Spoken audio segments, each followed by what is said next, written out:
Good afternoon, everyone. Welcome to today's presentation of the Kirk webinar series entitled Designing the Right Signage, an Exploration of Designing Effective Bin Signage and Messaging Success. My name is Eric Halverson. I'm the Program Coordinator for the College and University Recycling Coalition, and I'll be your moderator today. For those of you not familiar with Kirk, the College and University Recycling Coalition is a member-based organization that works to grow collegiate recycling and waste reduction efforts by fostering technical information exchange and networking opportunities between the staff and student leaders implementing programs. So today's program is part of our free Kirk webinar series, which is designed to highlight innovative campus programs and provide trends and perspectives on a broad range of operational, educational, and other topics related to collegiate recycling and sustainable materials management. Today's program is the 6th webinar in our 2019 series.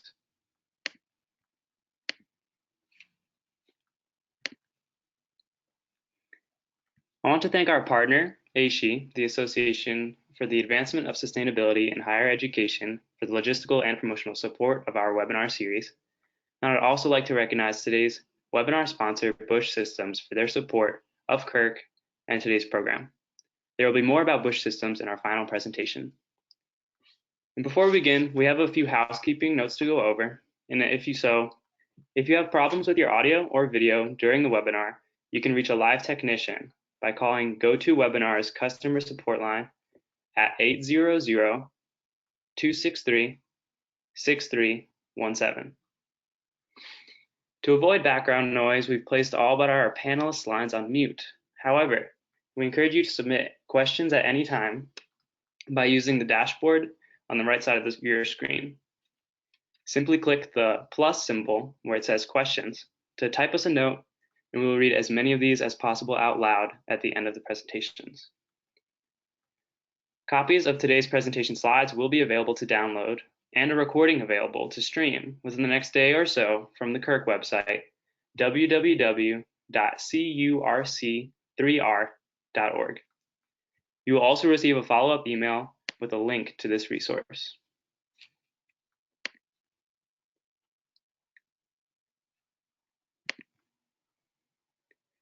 On today's webinar, we'll hear 3 presentations focused on experiences designing effective bin signage and working towards messaging success.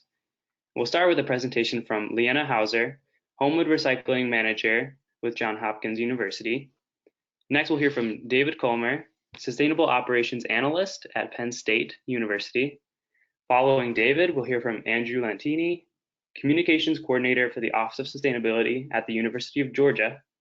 And finally, there will be a presentation from Alec Cooley, Senior Advisor with Busch Systems.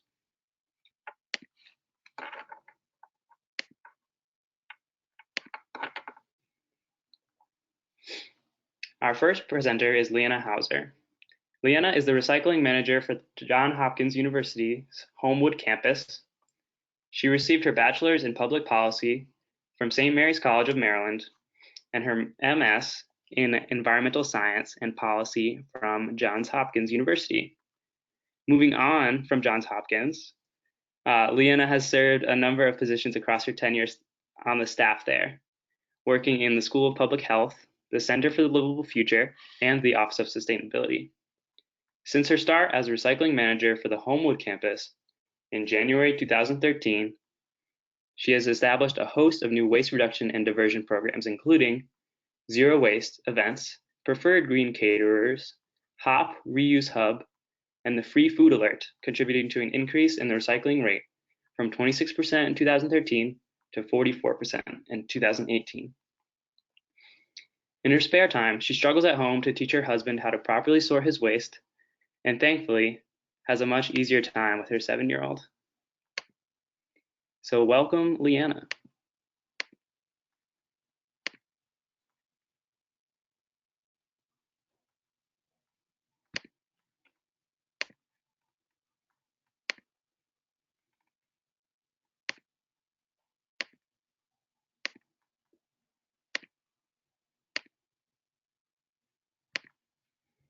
All right, Leana, you're good to go. Good afternoon, and thank you, Eric and Kirk, for inviting me to present today. At Hopkins, we conducted a signage redesign that spanned from the summer of 2018 to spring of 2019. So I'm excited to share our process and the lessons learned with you today. So a little bit about Johns Hopkins University. Just to clarify, I only manage the Homewood campus, and while standard signage is being deployed at some of the other campuses, it isn't universal across all 5 campuses, mostly because of the decentralized, nature of our university and the lack of labor to replace all the signs across the entire campuses. So on the Homewood campus, we cover about 140 acres, about 56 buildings. We have an undergraduate population of about 5,500, about 8,000 graduates, and about 2,500 faculty and staff. The recycling office consists of 2 full-time staff in the office, 5 materials handlers who pick up the materials from the buildings, and we have 5 student employees that are in operational and programmatic capacities. Our reduction and recovery programs, we have dual and single stream. So dual stream in the academic spaces and single stream where we predominantly have lots of food served and where we have compost. So we tried to limit it to only 3 bins, but we will be changing that to go back to mostly dual stream everywhere. We collect additional items like polystyrene, film plastic, and TerraCycle. And we have what we call the Hop Reuse Hub, which is our furniture reuse program, in addition to other initiatives and engagement activities to promote reuse as opposed to buying new. So I'm sure we're all dealing with the fallout of single stream recycling and all the contamination that came with it, including National Sword and the resulting market collapse. The first casualty for us at Hopkins was that material couldn't be sent in bags anymore. So in August of 2018, we started ripping bags open and dumping single stream recycling directly into the compactors, as you can see here. At that same time, we were seeing the writing on the wall of lower thresholds for contamination and reduced types of acceptable plastics at MRFs. Prior to this, we had a choice of about 6 different MRFs, and as the market got tighter and tighter, our loads got rejected at many of them, to the point where our single stream recycling was only accepted by 1 MRF, which is 40 miles away. There were other MRFs that accepted container only recycling, but since we had paper in our loads, we couldn't send it there either because they didn't have the processing technology to sort out paper, or they wouldn't work with us and give us time to clean up our loads and would simply reject and or fine us.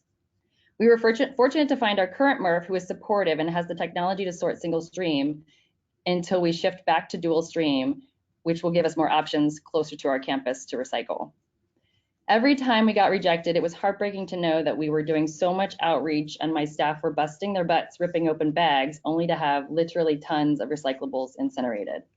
I'm happy to say that even with all of our rejected loads from fall of 2018 to the spring of 2019, as we searched for our new MRF, our recycling rate only dropped from 44% to 41.9% for that year. So in November of 2018, we conducted a limited waste audit of 2 of our busiest buildings, our library and our first-year residence halls. We walked each floor with the custodians and tagged the locations of the recycling, trash, and compost bags, and noted where bins didn't have signage or were overflowing that might force people to put items in the wrong bin. Our hope was to do a fully quantitative audit and weigh each bag, and then sort the contaminants in the recycling and compost, as well as the recycling and compost that was in the incinerate bins.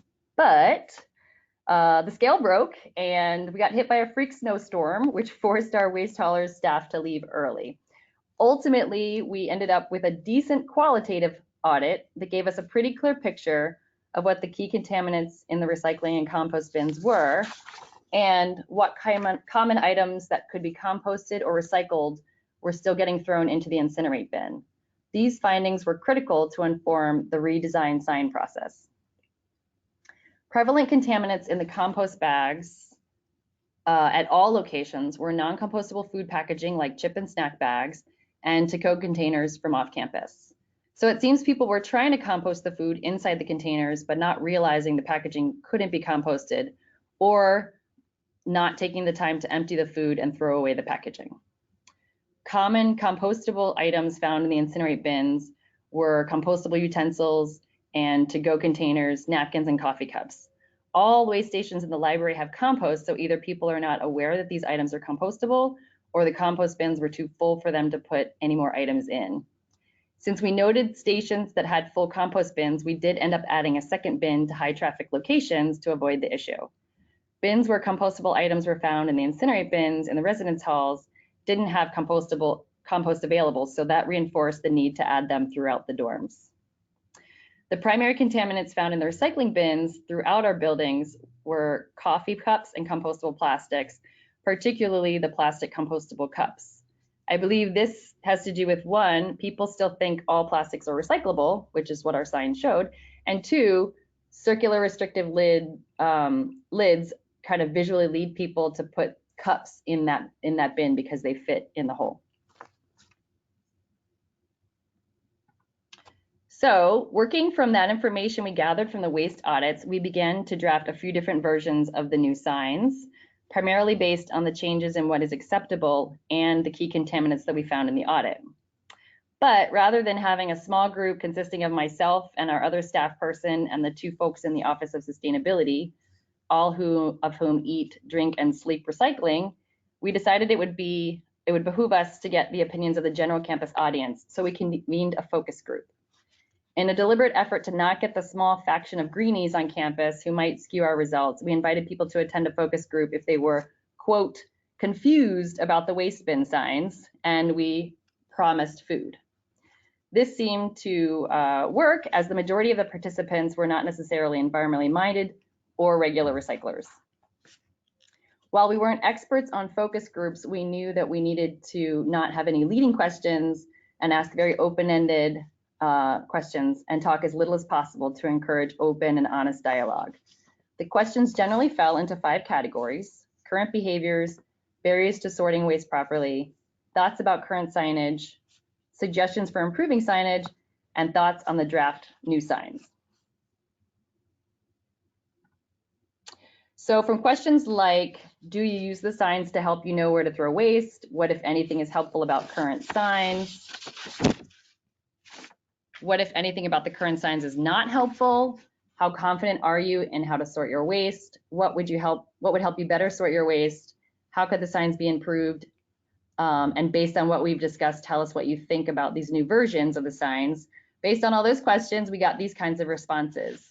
So as far as the labels go, instead of recycling at the top, people thought we should state the type of item at the top of the sign, like paper or containers. Timing is definitely a barrier. We only have like 3 seconds for people to read the signs and make a decision. So they're in a rush and don't want to look stupid standing in front of a waste bin. So oftentimes they throw recyclables and compostables in the trash, which honestly is preferable than wish cycling and contaminating the recycling and compost. Participants confirmed that we should include key items that should not go into the bin, like coffee cups, which we knew from the waste audit frequently end up in the recycling bin. So while we had a small number of participants, I do highly recommend conducting a focus group as opposed to relying solely on surveys, because you really get to delve into the psyche of people and probe the intricacies of their decision making.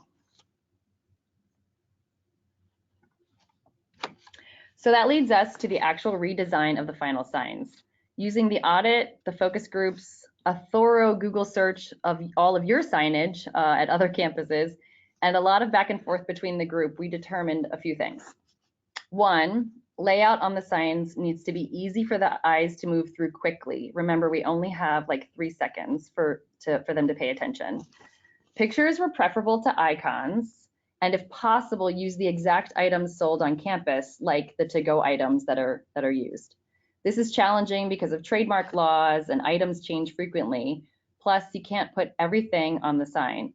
But wherever possible, it was suggested that we show what people will actually have in their hands and need to throw away. It was also suggested that we use broader general categories of item types and using just a few simple words and pictures, and not every type of metal or every type of container. Less is more. I know there is some disagreement over whether signs should be strictly positive or if they can or should have no statements or images. But being in operations and seeing all those recycling loads get rejected, I was firmly in the no statements are a must camp. But we felt pretty confident from the focus group responses that pointing out the key items that people were unsure of was helpful to them and not off-putting. So it was more a matter of how we worded it and how prominent those statements would be on the signs. As you can imagine, the final drafts were never final, and we realized that it was very helpful to hang signs up on the wall and view them as a group from distances to see if the text, color, and size were legible, as opposed to printing out the signs, putting them everywhere, and realizing that they were really hard to see from far away. And lastly, while we did not confirm this during our redesign process, an engineering class this current semester did a project on signage, and from their findings, they recommend ideally eye-level signage, but at least above the bin and not on the body or below the bin opening to be most effective. So, here are the old versions of our signs, which you can see have way too many pictures, small fonts, a busy background, and your eyes move all over the page, wasting limited time to make the correct decision. The idea here was to put everything that people would possibly think of or have to throw away and not leave anything off. But as we learned from the focus groups, that was not the direction we should go. You'll notice the old signs have no statements, but they're at the bottom, and focus group participants said they didn't even really notice them. They just were lost in all of the movement on the page. So these are our new signs. You can see that we limited the visual elements. We showed just a few items and used only 1 to 2 words to describe the category of item. We added pro tips to be more positive and moved the no statements to the top. Based on our audit and focus groups, we included no cups, all to-go items sold on campus are compostable, and when in doubt, throw it out. We did change the label at the top of the paper bin sign, which is not listed here, but we didn't change the container sign because we didn't think it was very intuitive to just have it say container. So we currently still just have recycling, incinerate, and compost, but you may want to consider that. So finally, once you change your signs, you're going to have to promote the new ones and probably explain the changes. You're going to want to use all of your available resources and platforms. So we created a short video that I'm going to show you now that not only announced the new signs, but gave a visual story of how waste is collected and why we need to sort properly. So give me a quick second to get this going.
So that's our video. And real quick, let's get back to this. To date, we've had 393 views, which isn't anything to really write home about, but we think it was worth it, and we can use this video, throughout the, our presentations and other types of activities. Also, we suggest you make friends with your mascot. We did a photo shoot with Jay which really helps broaden the reach of our message, since other departments on campus and the general population like seeing the mascot in pictures and will likely share our posts. And then lastly, direct engagement, while time intensive, is always the most effective way to educate and motivate people to change behaviors. We've tabled our butts off this semester with a spinny wheel and sorting game. And two things that I've noticed, people already know to sort their compost waste almost all the time, which I'd give partial credit to the new signs. And two, the one-on-one conversations give the students an opportunity to ask questions, as well as leads to much deeper level of engagement. So signs alone are not gonna do it, but a really properly well-designed sign along with promotion and engagement really does work together to reduce contamination. I will say that quickly, we have had really positive responses from our recyclers telling us that our streams have really cleaned up in the past year. So I think we've been pretty effective. So I'll leave it there. I covered just a little bit. I hope it was helpful. If you have any questions, if there's time, I can take questions, and you're always welcome to reach out to me directly. And here's my contact information. Thank you. Thank you, Leana. As a reminder, like Leana said, please reach out to our speakers if you have any questions by using the questions button on the GoToWebinar dashboard and typing it in. And it looks like we do have a question here. It says, hi, Leana, do you use compostable bags in your compost bins? Yes, we are really fortunate that our compost hauler, which unfortunately is only one of two in our region, so we have to travel it just to transport 40 miles away as well. But they are accepting of just about anything you can think of. So they do accept compostable liners, and they have no problem with PLA plastics and all of the other packaging. So we do collect it in compostable liners, and so far we've been really lucky with no problems on the processor end. Awesome. Well, thank you. Let's see if there are any other ones here. This person's asking about coffee cups are compostable. Are you only selling coffee cups with PLA or non-PE liners in the cups? So that's a great question. No, all of our cups sold on campus. So yeah, all of our cups sold on campus are compostable, certified. So we have written into our dining contracts that everything has got to be compostable and either BPI certified, or I think it's ASTM D6500 or 6400. So the vendors on campus have to sell compostable to-go items. But we, obviously people bring things from off campus, so Starbucks and Dunkin' Donuts and other paper coffee cups. And we've spoken with our hauler, and our processor, our composting processor, and they're not seeing any issues with any of the contaminated cups. And the message that I get, whether or not it's true, is that the industry may be moving in that direction, away from petroleum-based liners and more the compostable plant-based liners in those cups. And so rather than get too specific about the type of cup and confuse people, to just go ahead and just say all paper cups, this could come back to bite us, just like, single stream, like all kinds of plastics could go in, and now we're finding out that only ones and twos are acceptable. But I stay in close contact with our compost hauler, and hopefully what they say is true, and it won't be an issue in the future. Awesome. Thank you for the clarification. And we have lots of questions, but in order to get through all the great presentations we've had planned today, I encourage people to reach out directly to Leana if you have further questions on what is happening at Johns Hopkins. So thanks again, Leana. Thank you.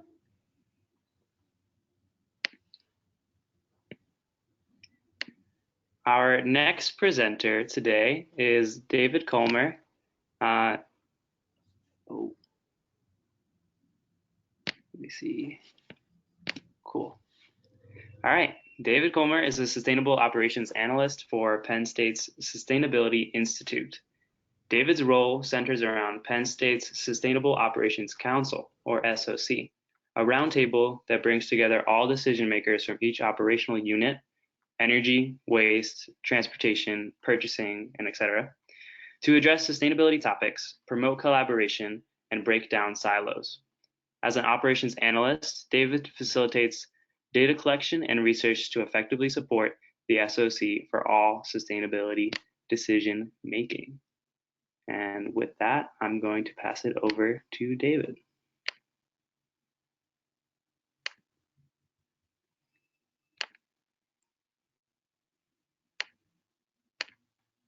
Welcome, David. Hi, everyone. Yep, I'm David Cullmer, and I'd like to echo Leana's sentiment earlier and just thank you all for being here, and thank you to Kirk for letting Penn State kind of present our research. So as the asterisk kind of indicates, the research was actually completed by Miriam, Hannah, and Lydia, and that was done in 2016. And so I was hired last March. So I'll do the best that I can to kind of walk through this and address any questions that arise, but to give credit to where credit's due, all of this work was completed by them.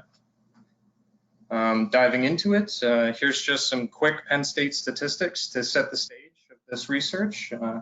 The paper focused on our University Park campus, which has roughly 47,000 students, 17,000 faculty and staff, and annually generates roughly 15,000 tons of waste. Over the past few years, our diversion rates have fluctuated a bit, roughly between the 58 to 60% diversion rates.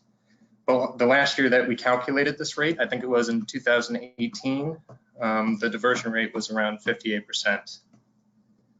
Infrastructure-wise, we have a range of bin options, right from standard slim gyms, you'll see on the next slide, to designed built-in credenzas. And currently we have 7 waste streams, so a little far away from that single stream goal that we could have, or dual stream. But so we have 7 streams that we sort all of our refuse, recycling, and compost into. And here's just a quick example of what our Slim Gym system looks like. I think this photo was taken right outside my office at the Sustainability Institute. As you can see, there's a lot of bins there. 15,000 signs, I think, throughout University Park. And as you can see, I'll talk about in a little bit, the issue with those signages or signs right there is that they are stuck to the wall. So it kind of decreases our flexibility in changing those and fixing them, and increases labor costs, and has been kind of a problem for us here at University Park. So Penn State is currently evaluating its waste stream. You can go to that link at the bottom, wastestream.psu.edu, to learn more. But the big takeaways from this evaluation include the serious need for new signage. But before that can be accomplished, we want to look at possible bin reductions, some programmatic changes, and potential new messaging strategies, like moving away from the Mobius marketing campaign you see on the right to something completely new. This need was the motivating background for Miriam, Hannah, and Lydia to conduct this study and localize it to the Penn State community. So before the survey and the subsequent analysis was conducted, the authors dove into the literature to determine what the current best practices are. They read and detailed articles from all these universities and organizations to pull out common themes and best practices. Those themes included the fact that words do matter. I strategically chose this picture of signage on the right to kind of emphasize that kind of concept. As you can see, miscellaneous plastic, it's been a huge headache for us here at Penn State. It's not an easily understood or common phrase used in the industry currently, and that's led to a lot of confusion in what miscellaneous actually means.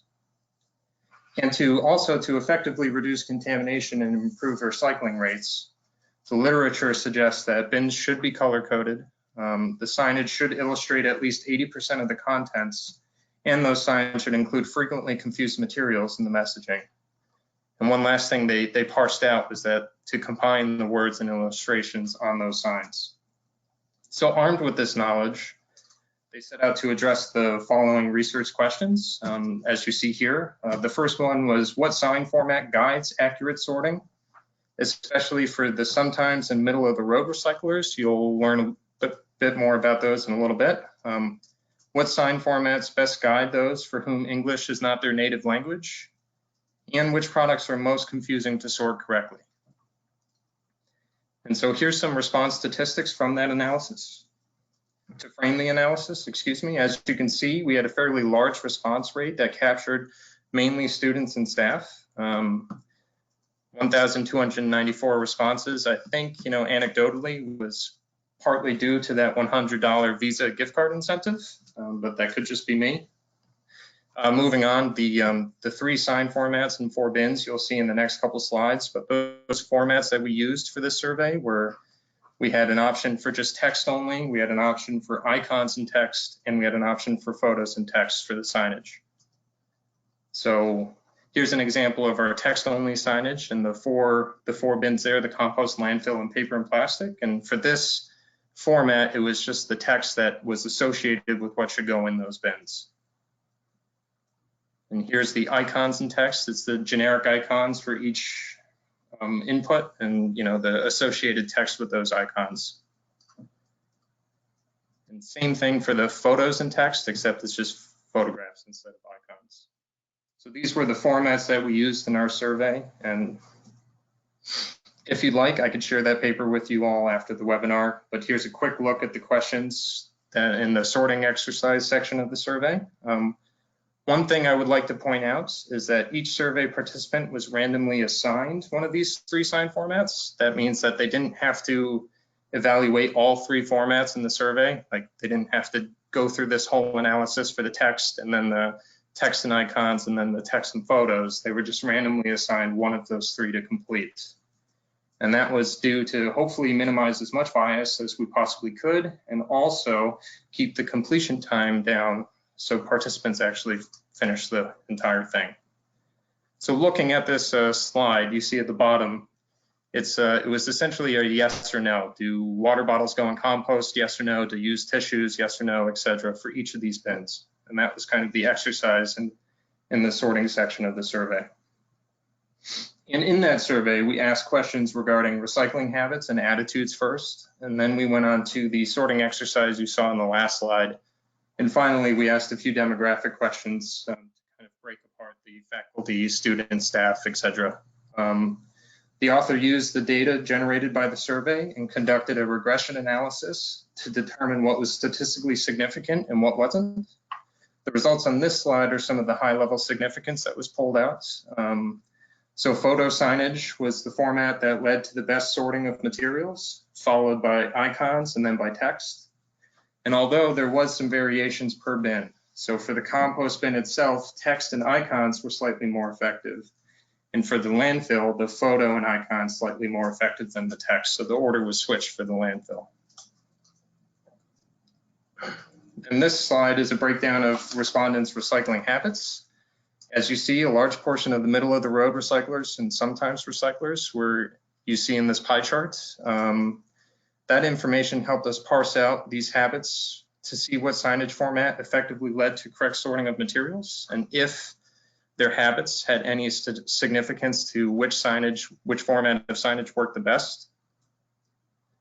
Thus, for non-recyclers and sometimes recyclers, photo signage outperformed text and icons, and these results were accentuated for non-native speakers who encompassed roughly 80% or 8%, of the survey pool. Moving on, this is a quick slide on questions related to the participants' recycling beliefs.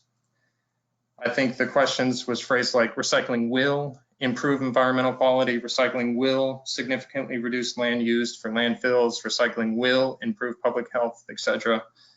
And on a scale of -2 to +2 in environmental attitudes, the average participant self-reported a 1.33, which is an above average pro-environmental attitude for this survey. So, and then finally, our last slide here is just the few items that demonstrated the highest level of confusion. So there's Starbucks hot cups. People put them in the plastic bin when they should have went into the landfill. And the same thing with the pens. They went into plastic instead of landfill. And 47% of the participants said that gum was not compostable when it was. And the last one is soiled napkins and pizza boxes. People thought to put in the paper when it should have gone in the compost bin. So I think that's it for me. Hindsight's 2020. I should have put my email on this slide. But you can reach me at drc5607@psu.edu if you guys have any more questions. And that's it for me. Thank you, guys. Thank you, David. Thank you. I do see a couple questions rolling in here for you. Sure. One question is about the decision to use pictures over symbols for example items on the new signs.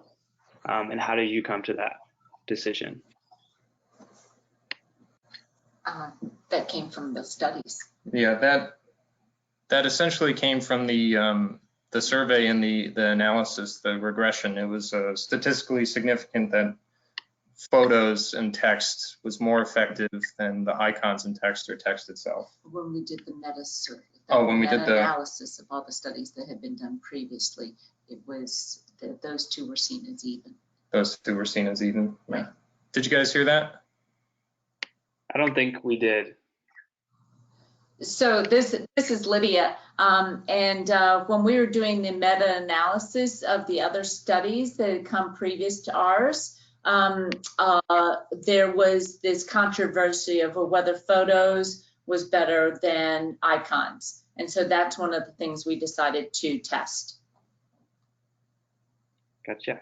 Okay, thank you. Another one here is about gum in particular in the compost. This person's wondering why you're allowing this in this compost if they do not allow it on this person's campus. We're following the manager's directions. All right. And the paper that you were referencing, a few people are asking for that access and your email. And so if David, you send that to the Kirk email account, we can put that up with the resources along with the presentations from this webinar for people to access later. And also I can, okay, there's David's email. Perfect. Yeah, we'll try to make these people and these resources available as best we can as after. Sounds great. Looks good. All right, well, that looks like the extent of the questions that are rolling in. So thank you again, David. We really appreciate you joining us from Penn State today. Thank you, everyone.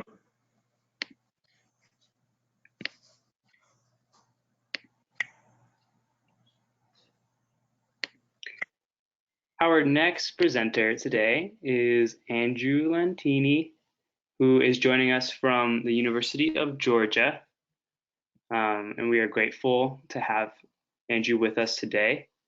Andrew manages communications and outreach initiatives in the Office of Sustainability at the University of Georgia. He previously has served on the College and University Recycling Coalition, CURC, our board of directors from 2014 to 2017, so a familiar face with us here today, and has many experiences in the field of behavior change related to sustainability.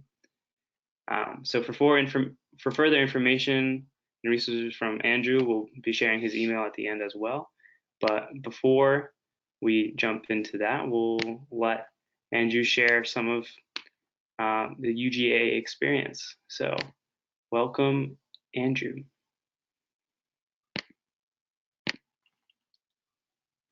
Thank you. Thanks for allowing me to share UGA's project. I've watched a lot of webinars over the years, and I know that you all have things going on. So I've got a TLDR for this presentation. People don't stop and read unless you make them, and talking to a specific audience is better than talking to a general audience. UGA has many of the same waste-related problems as you. We're spending money to send contaminated recycling to the MRF, and then we pick it up and take it to the landfill. Like many of you, we start with infrastructure. We had lots of different bins with different messaging in non-standard spots, and there weren't enough of them. We were making it really hard to do what we wanted people to do. We fixed that by adopting a campus standard for waste containers, co-located trash and recycling mapped out in logical spots. And our bins are clearly labeled. We thought that this was as clear as could be. At the point of disposal, the user would see a sticker and have the option to put it in the correct bin. Unfortunately, the speed of thought is sometimes slower than the speed of contaminated recyclables. So what do we do now? We needed some signage. We thought this was a good continuation of the stickers on the bins. We chose to use photos of the most disposed of items, and we found that out through waste audits. And while our MRF would certainly accept a milk jug, most undergrads are not drinking gallons of milk in the hallways, and by using the most popular items, we thought it increased the clarity and simplicity of our signs to just put in what people were likely to be depositing. We take glass. Do we necessarily want it? Not really. It's not going to hurt anything if it goes in to the recycling bin, but none of our machines on campus dispense glass. So there wasn't a whole lot of need to put that on here. So what did we observe? That this solution had the same weaknesses as the stickers. We saw that building occupants just don't see the bins and they don't stop to read the signage. People were depositing items into the receptacle without caring what signs were on. A small percentage stopped to read the sign. And hopefully, once they discovered that their coffee cup shouldn't go in our recycling bin, then they retain that knowledge for their next cup. Solution 3 gave us a little more clarity. We've got 2 signs, one above the recycling bin, one above the landfill bin, and in our waste audits, this set yielded the best percentage of correctly recycled items. And while this did help the problem, it did not engage the audience in any meaningful way. We felt, and waste audits proved, that any signage helped the process, but we wanted more. We knew our sign was clearly telling people how to recycle, but we needed to make people stop and see why they should recycle. We kept our regular sign above the recycling side, clearly telling people how. How do I recycle? What goes in which bin?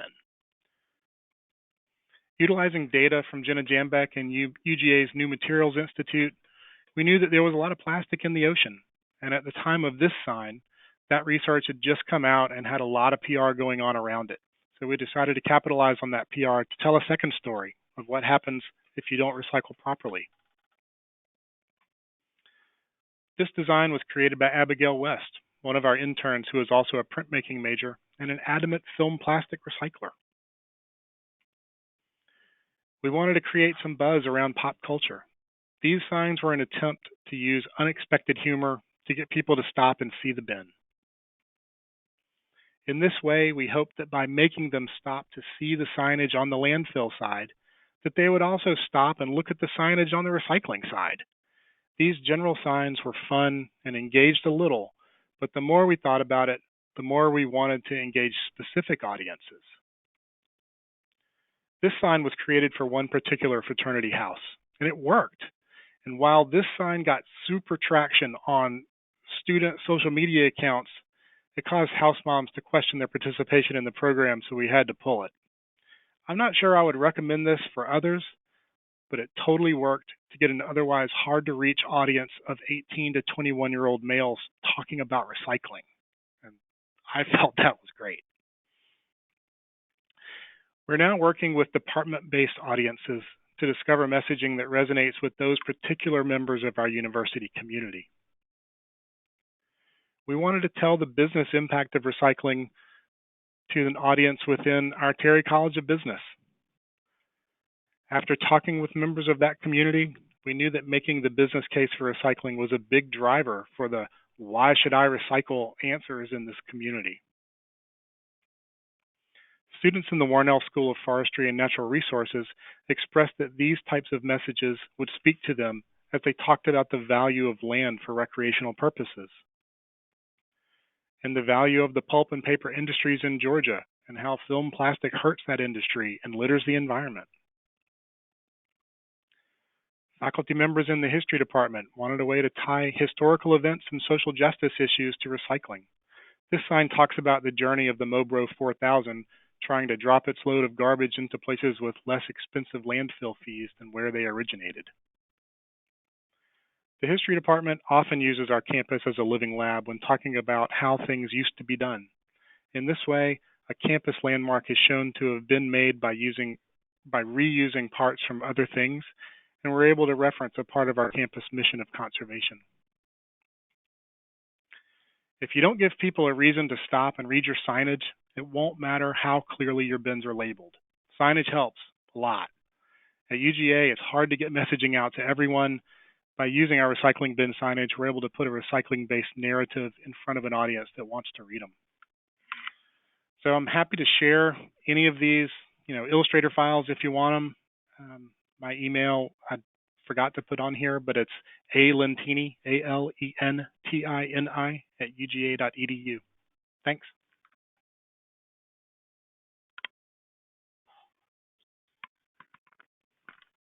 Thank you, Andrew. A couple of questions for you, Andrew, from our audience. One person is asking if you would ever consider using perhaps these more creative options and particularly targeting audiences throughout the campus and linking them back somehow, perhaps using a code to scan, to link more to the resources and a more in-depth understanding of the recycling situations and what the best way to handle waste would be at UGA. So kind of like a QR code. We've used them in the past. We use them sometimes. We never saw a whole lot of interaction with them on recycling bins. We tried that a long time ago, and really a long time ago means before Snapchat, when they started integrating into your regular iPhone reads a QR code now. It used to require separate apps and stuff like that. So it's definitely worth reconsidering. There is a lot more information that's available, but the biggest takeaway that we've gotten in this is, even though there is more information available, the vast majority of people are not that interested in it. And if we put it on there, it just confuses things. And I would love to tell people more. And on our labels, it's got our website. Our website's pretty easy to navigate if you want more information about zero waste and things like that. And we do use QR codes in other places, but we don't use them on the recycling signs. We found that just keeping it as simple as possible yielded better results. Thank you. One person is wondering, how much were students involved in creating the general messaging signage? And how would you suggest suggesting signage for areas that have a variety of audiences, or like in public spaces? What are you doing right now at UGA, say on sidewalks in between buildings that might not have a particular audience? So a two-part question there. Okay. Students were really involved. We've got a pretty big internship program, and there's always a few that are focused on, in the time period that these studies were done, we had a marketing intern, we had a zero waste intern, and a couple of communications interns that helped out. They organized focus groups and, absolutely had food ready to get people to show up. We made a point of reaching out of we didn't advertise our focus groups in our sustainability newsletter. We went out to places where students typically are not that engaged to find them to get, what kind of messaging works. And those focus groups really told us the part about simpler is better, use photographs. We want to see the stuff that's actually in the bin. So it informed that decision for sure. Some of these signs, let's see, I think I'm still sharing my. Yeah, you're showing your screen. Yeah, okay. So some of these are general, like any of these can be used.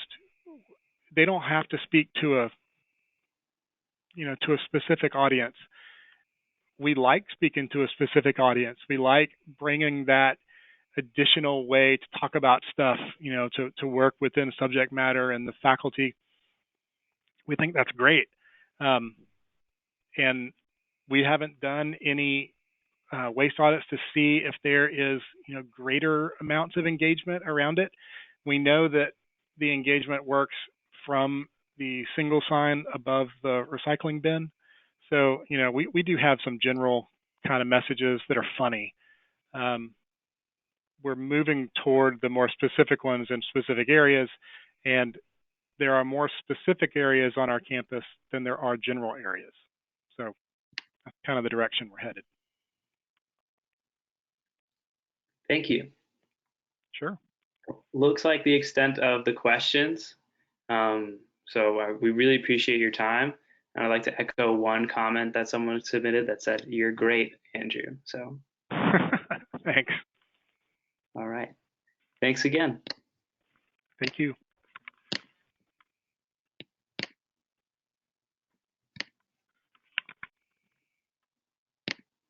Our next presenter today is Alec Cooley, Senior Advisor with Busch Systems.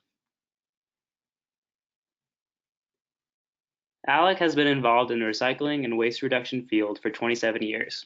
He worked as the solid waste reduction manager for Humboldt State University for 9 years. In 2006, he moved to Charleston, South Carolina, and began working for the National Recycling Coalition. Between 2009 and 2018, he was a director of recycling programs for the National Office of Keep America Beautiful. And during that time, he managed both the Recyclemania competition and program development for Kirk. Alec joined Busch Systems in August 2018 as a senior advisor, helping the company develop best practices, resources, and consulting services to help universities improve their waste reduction programs. Alec has previously served as a board member of both the California Resource Recovery Association and the Carolina Recycling Association. He currently serves on the board of directors of the National Recycling Coalition. So welcome, Alec. Great. Thank you, Eric. Thank you for the opportunity to present today. So what I want to talk about a little bit is step back and point to something that each of our previous panelists has sort of alluded to, which is the fact that I think something all of us intuitively know, that the design of a bin, the signage, those are all hugely important to getting people to do what you want, to put things into the correct opening. For many years, a lot of us have tended to work just based on sort of the best practices. What we've seen seems to work, what's intuitive. There's some best practices that are out there. But the question that intrigues me and that others have looked at is, what is there actual science to? What goes beyond just assuming it's going to work, and what can we show there's real solid evidence for? And so towards that end, I've been working on a project along with Lydia Vandenberg from the Sustainability Institute at Penn State to see what we can do to catalog some of the actual academic studies that have been done that point to specific impacts that can be measured when you look at different types of bin design or signage. And so what I want to do today is to share a handful of examples. Don't want to go in depth, but I at least want to cite some of these that can help back up what we intuitively know. I think there's an important reason why it's good to look at the science and understand that beyond, even to the extent that it just reinforces things we may already have known. And one of those is that oftentimes when we're looking to put in place new standards for bins or for signage, there's that pushback that may come from design review parts of the university. Aesthetics is important. We all get that and understand that, but it's critical to know that the form also has a lot to do with the function. You can have very pretty looking bins like the ones you see on the screen here, but do people actually know what they're going to be used for? So being able to cite that science and point to showing the hard numbers is one way that we can help to push back and make sure that that aesthetics doesn't overrule the design when we get to the actual setting up the bins. So what does the science actually tell us? I'm going to cite again just a handful of examples right now, and then toward the end of my slides, I'm going to talk about a resource that's available for everyone, open source online. But to cite just a handful of examples, this is one, the study that was done by Florida State back in 1993 that took the question that others have, I think Leana cited this earlier, the observation that when you put signage above the bin, something getting closer to eye level, that can have an impact. And here's an example of a study that was able to do the before and after waste audits and actually document that dynamic. And I know from talking with Andrew and Kevin at University of Georgia, we partnered with them to do another study recently tied to the signage that he was just showing us a few minutes ago. Again, placing using these sign frames that go above the bin and showing how that also reinforced the same study done by Florida State, showing that has an actual impact, improving contamination as well as recovery rate. I think many of us at this point, if you're on this webinar, you already probably have a good sense of some of these best practices, and twinning the bin is probably the first one I usually cite.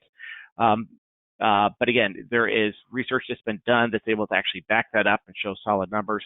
This was a project that I was involved with when I was at Keep America Beautiful, where we did a survey of public space areas and parks and downtown areas around the U.S. and Canada. And we're able to document that where we found bins that were actually paired next to each other, we saw, as you can see on the slides, 15% less contamination on average and about 30% higher capture rates. This was not statistically significant. The sample wasn't large enough to go there, but again, it's kind of a guidepost that helps us to understand that there are solid numbers behind this. Another one I'll point to was a study done by Rutgers and Indiana University just over 10 years ago, looking at another best practice. When you have bins that are just wide open and people can just toss things in casually, or adding in the restrictive lids and something that could get them to slow down and actually consciously focus on what they're putting into the bins.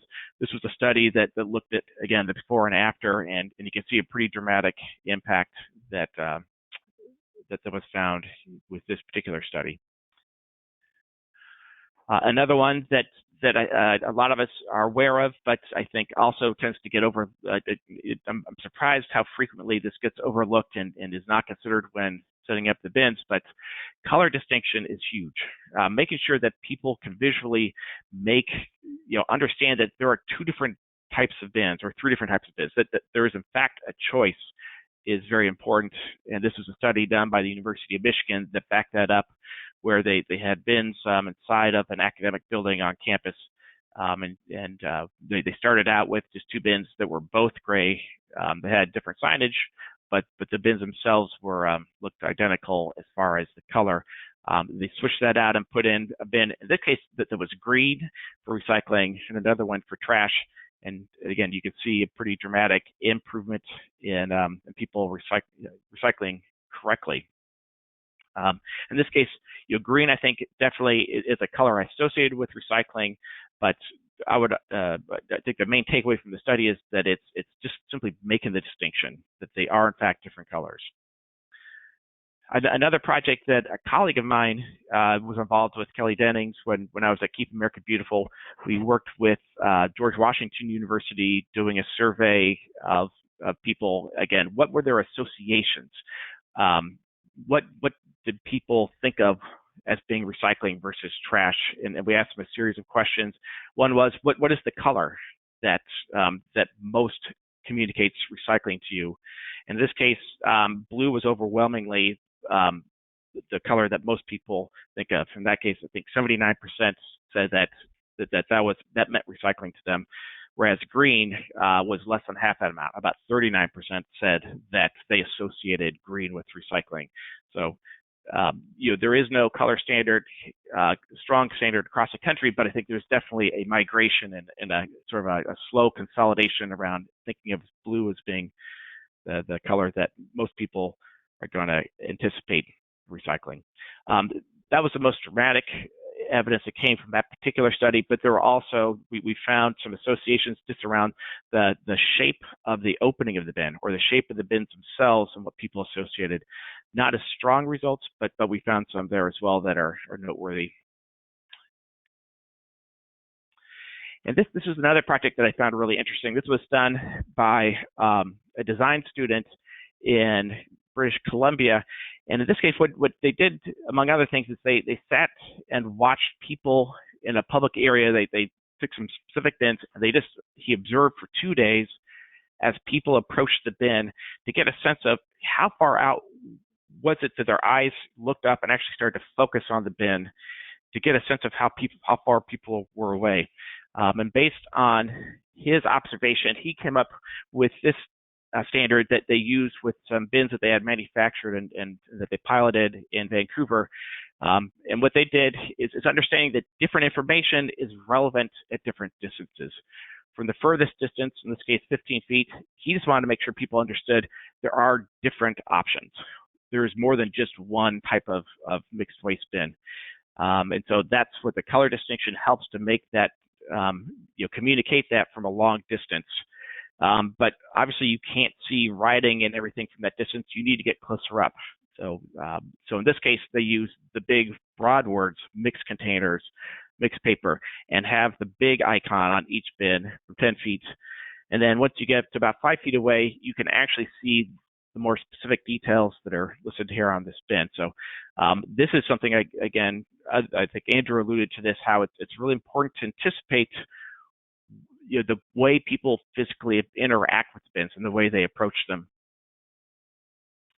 So again, with the time I have, I'm not going in depth here, but I just want to cite that this is a resource that's available.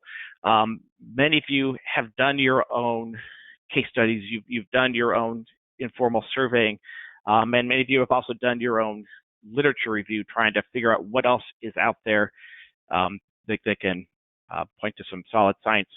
So what Lydia and I have been doing is trying to consolidate as many of these different studies and projects where there are reports into one spot that is available for anyone to access who wants. We've got this Google Doc set up on the internet that is available. Anybody can go there and access these links. The sheet itself has hyperlinks to websites where you can download the actual papers where those links are actually available. Some of these are not available publicly, and in that case, you're welcome to reach out to me and I can share the papers that I have. All these different studies in some way come back to bins in some form. Some are specific to signage, some are specific to the design of the bin, some have to do with how you place bins. But this is a great resource, and I would urge for any of you who have done your own projects, but maybe you haven't shared them with a broader audience, but you've done surveys, you've done waste audits, and you've tested to come up with your own results that have informed what you're doing. That's something we would love to be able to share with more people. So if you can reach out to myself or Lydia, we can add these onto the Google Doc and make them available. The idea is to start working closer together and crowdsourcing the knowledge that's out there. We're also looking to do just more networking for folks who really want to focus on this topic and want to be able to engage and interact with others.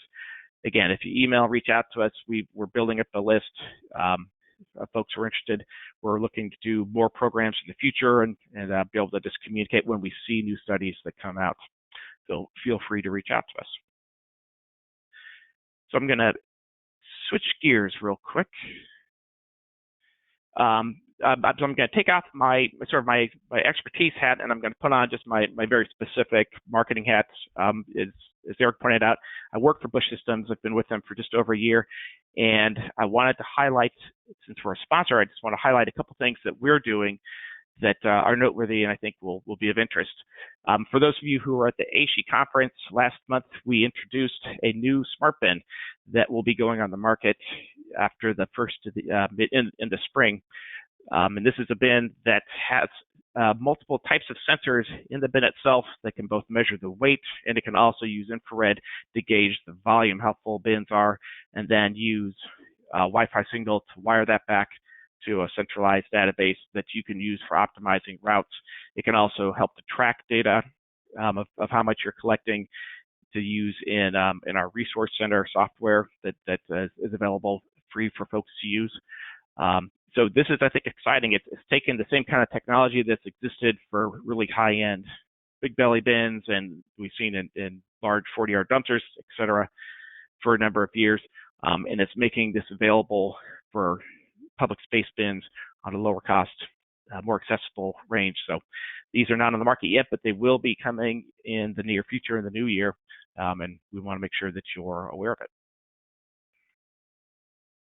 And then the other thing I want to share is, just for those of you not familiar, Busch Systems, obviously we are a bin manufacturing bin. We've been doing that for over 30 years.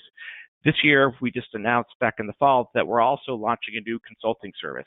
So one of our goals is to make sure that we're not just simply helping put bins out there, but we're working with universities and others to put in place programs that actually work, that you're investing in infrastructure that is going to get done what you want it to do, and that collect clean recyclables and organics.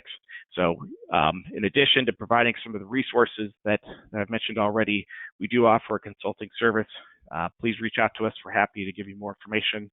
If you're putting out RFPs, we hope you will add us to your list to be able to pursue those. And with that, I am done, and thank you, and I'll hand it back over to Eric.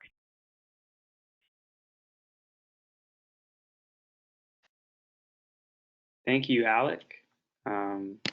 We're very grateful for you joining us today. One of the questions that someone was asking about the studies that you were referencing, that Finished Signage Studies resource, they were wondering if the studies in the spreadsheet have to have taken place in a university setting.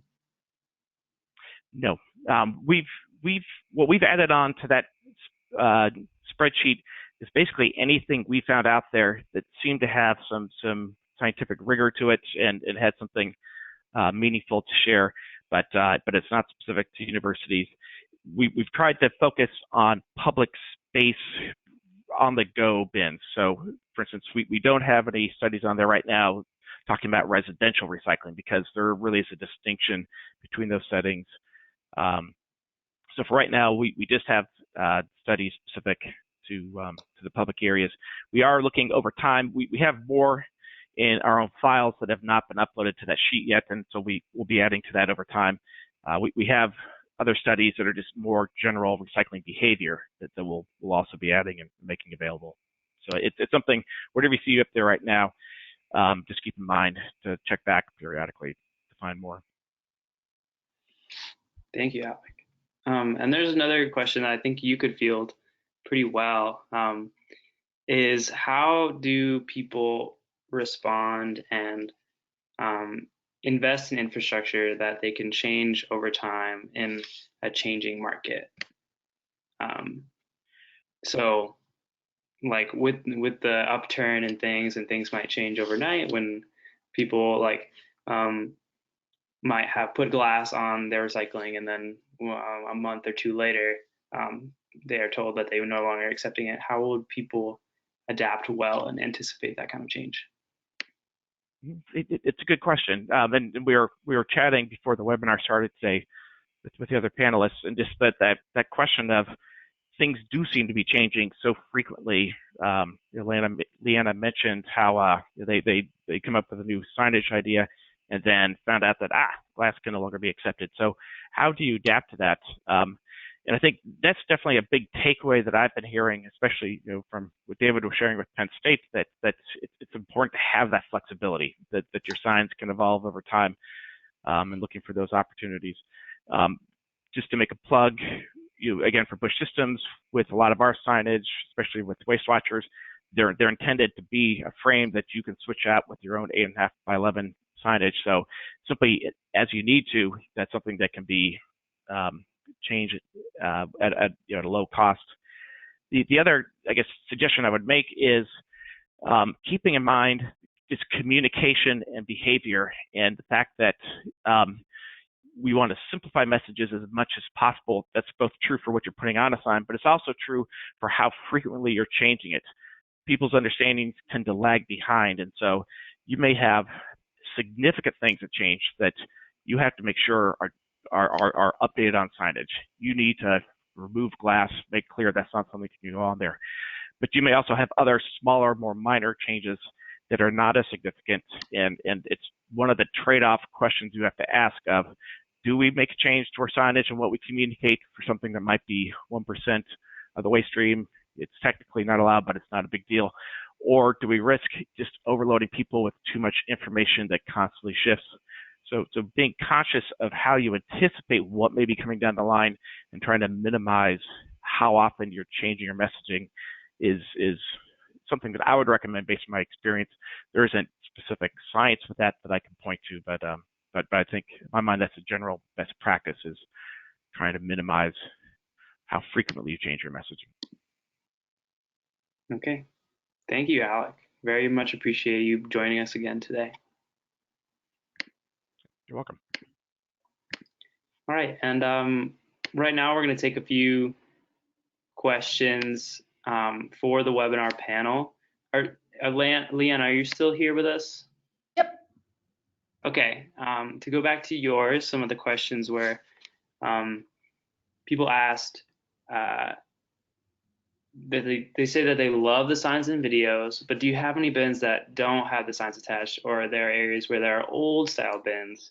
And how are you managing that if you weren't able to completely renew or redo some of those systems? Great question. So yes, we do have, I would say 90% of the bins on campus are the same. They're actually waste watchers from Busch Systems, if you noticed in the slide. But we have a couple of unique spaces where they decided to do like cabinet style, and so there's like Slim Jims underneath, and where we couldn't do 8.5 by 11 like on the wall, we've kind of made slightly different shapes, like landscape side, landscape kind of bands, and change the signs up a little bit. Not since we've done the redesign, but in other spaces with the old version of the sign, we reformatted them so they fit in the space. We also have like silver metal, like formal style round bins in the event spaces, and so we just have an arc decal that goes over the top. The top, it says, it's all just text, so it just says, compost, and then underneath it says food, compostable packaging, and something else, so it lists like 3 of the items, as well as our Victor Stanley's outside. And so, yeah, there's definitely more contamination in those spaces where they don't have all of the visuals, and the signs are kind of in different spots where they're not like, above like eye level.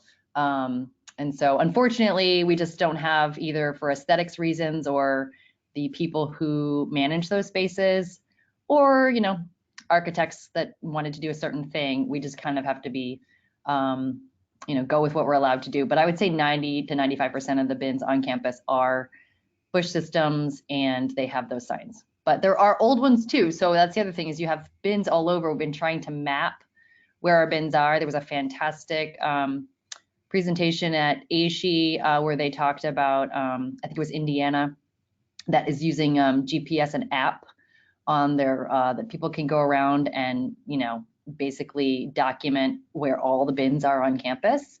So, we did lag, behind. There's bins randomly in corners that have like three versions ago. And so when we see those, we try to switch them out, but mostly we're all rolled out. Gotcha. Okay, thanks. And can you take another question? Yeah, I can take one more. Okay. This is more about the campaign and education outreach. Wait, yeah. How do you promote on other social media platforms, like with the video you showed, trying to get that word out there? How do you go and do that promotion across social media? So the video, we have on YouTube, and so the link to the video is in our, when we did like a still of the video and put that on Instagram with the link in the bio to the YouTube video. Our Facebook page, we have, a link that you can play from that Facebook page. We have, from what we learned from the focus groups, the students, we had students, grad, undergrad, and staff. And what we learned from the students is they don't use the daily emails that we send out, but staff and faculty do. So we sent the link out in that to reach our staff and faculty. And for students, we kind of encouraged our campus partners to share it on their social media. And then when I give presentations, I will either show that or I'll show a longer video that we did that talks a little bit more in depth about some of the challenges in the recycling market. What is recycling? It's not just like a feel good, yay, save the environment. It's a business, and this is why things change, and this is not always in our control, and this is why, a clean recycling product going in is so important, as opposed to just the wish cycling that we see a lot of.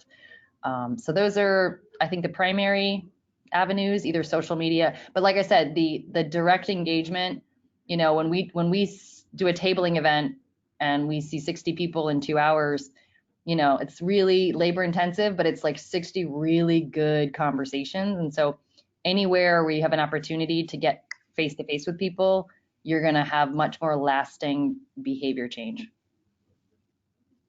Great, thank you, Leana. This one is for the greater panel.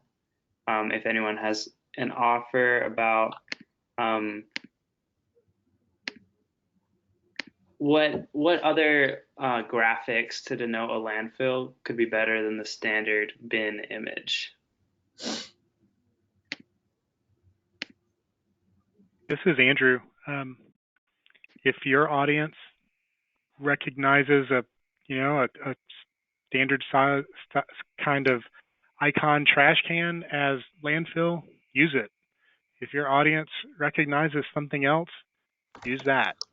The biggest takeaway for us from talking to people was that, talking to your audience is going to give you the best result rather than assuming anything. This is Alec. I think Andrew makes a really good point that there are a lot of these best practices, a lot of these things that we can share that can be very common from one location to the next, but there's always a value to piloting and testing something locally, because every audience can be a little bit different and a little bit quirky. Some things can work in one place and they don't in another. So, testing what type of imagery actually will work, I think, is something that's worth doing. The one other advice I would give is whenever we're talking about icons or photos, not just to think of them in sort of generic terms of what works and what doesn't, but understanding that the quality of the image is very important. Is it something that, if it's an icon, from 5 feet away, can people instantly understand that is supposed to look like a trash can or not? Or does it look kind of a blob of different lines and you have to stop and concentrate on it? That's something to keep in mind. You want something that to the point that was made earlier, you can really view from a distance and it's instantly recognizable. One other point I would make is, in the same way that Andrew talked about the value of honing your message to select audiences in terms of motivational, I think that can also be true about the list of what actually can be collected. You want to keep things standardized, but you may find that, for instance, the items that you might list on a sign in an academic building are not the ones that you necessarily need to focus on in the football stadium. So, whereas while you still want to use consistent language, there may be things that you simply leave off the sign in a football stadium because you want to make sure that people get the fundamentals, plastic bottles if that's what's being sold there, and leave off things about paper if there's not being generated in that location. So thinking leaving flexibility to what you do in different locations specific around campus is another strategy to advise. Thank you. I don't see any more questions coming in for our panel. So thank you all for joining us, and we're going to do some more announcements and some other further business.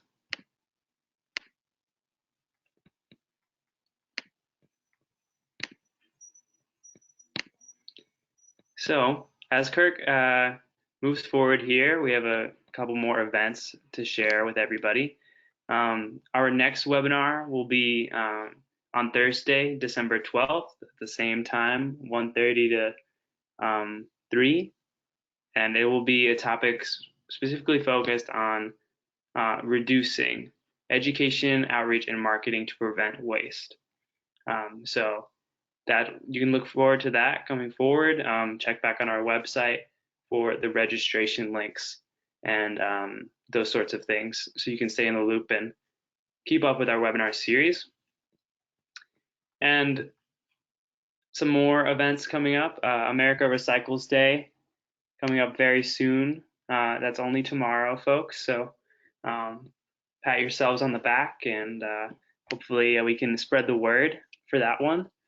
And then the Beyond Waste Northwest Regional Student Summit is the next student summit for the Students for Zero Waste group. That's in Spokane, Washington, another location that people are familiar with after AASHE, we hope. That's January 18th. And then next is the U.S. Composting Council's 28th Annual Conference and Trade Show. And that's coming up in Charleston, South Carolina, January 28th through 31st.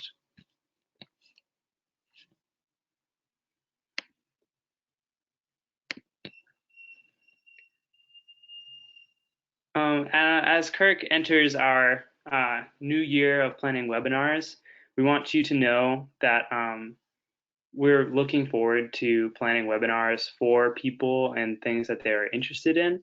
So in following the webinar, you should receive a prompt to complete a quick survey about this particular webinar. And we encourage you to take a few minutes to give us feedback on today's program, what worked well and what didn't. If you are interested in connecting with the bin and signage network Alec mentioned, please make sure to fill out the survey and let us know if you would like your contact information shared with Alec for this group moving forward. There will also be a link to a survey in the follow-up to this webinar that allows you to measure your interest in a number of topics the Kirk board has suggested for future webinars. And as Kirk enters our new year of planning the webinars, we want to choose the best ones for you. So please take a few minutes to fill this out, and we look forward to seeing you on webinars for the foreseeable future.